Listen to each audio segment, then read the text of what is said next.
우리가 함께 볼 묵상 말씀은 마태복음 8장 14절부터 17절 말씀입니다. 예수께서 베드로의 집에 들어가사 그의 장모가 열병으로 앓아 누운 것을 보시고 그의 손을 만지시니 열병이 떠나가고 여인이 일어나서 예수께 수정들더라.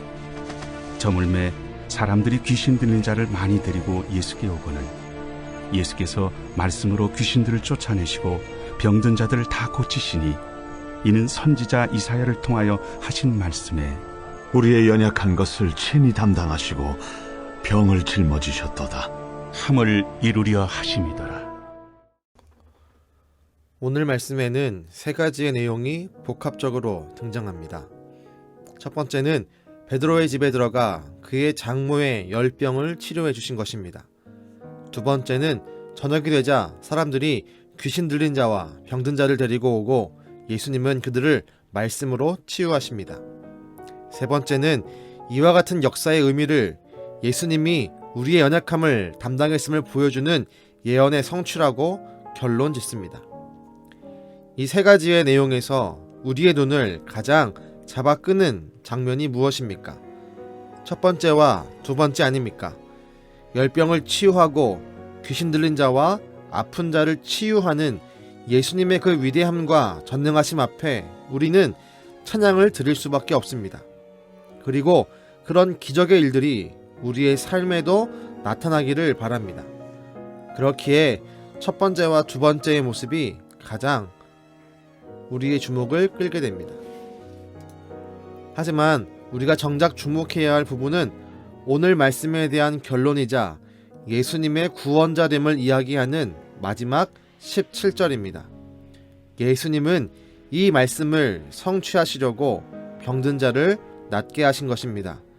예수님은 이 말씀을 성취하시려고 귀신 들린 자를 회복하신 것입니다. 예수님은 이 말씀을 성취하시려고 베드로 장모의 열병을 치유하신 것입니다. 예수님이 하신 모든 사역의 핵심은 곧 말씀의 성취입니다. 말씀에 따라 말씀을 이루기 위해 모든 사역을 하십니다. 사람들을 치유한 것도, 사람들에게 있는 귀신을 쫓아낸 것도, 이후에 있을 십자가 사건도 역시 말씀을 이루기 위해 행하신 일들입니다. 그 일을 위해 예수님은 쉴 시간이 없으셨습니다. 부지런한 삶으로 시간을 압축적으로 보내셨습니다.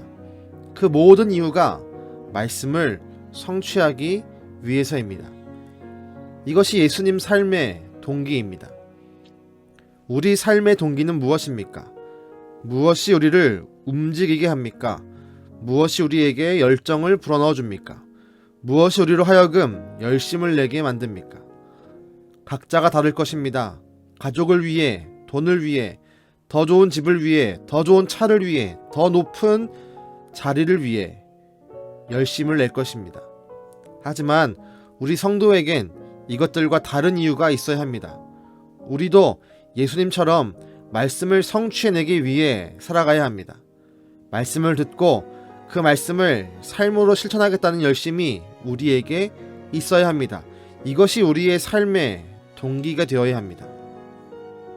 이와 같이 말씀이 우리의 삶의 동력이 되면 우린 때론 지칠지라도 새로운 힘을 날마다 공급받을 수 있습니다. 이사야 40장 31절은 우리에게 분명히 선포하고 있습니다. 오직 주님을 소망으로 삼는 사람은 새 힘을 얻으리니 독수리가 날개를 치며 솟아오르듯 올라갈 것이요 뛰어도 지치지 않으며 걸어도 피곤하지 않을 것이다.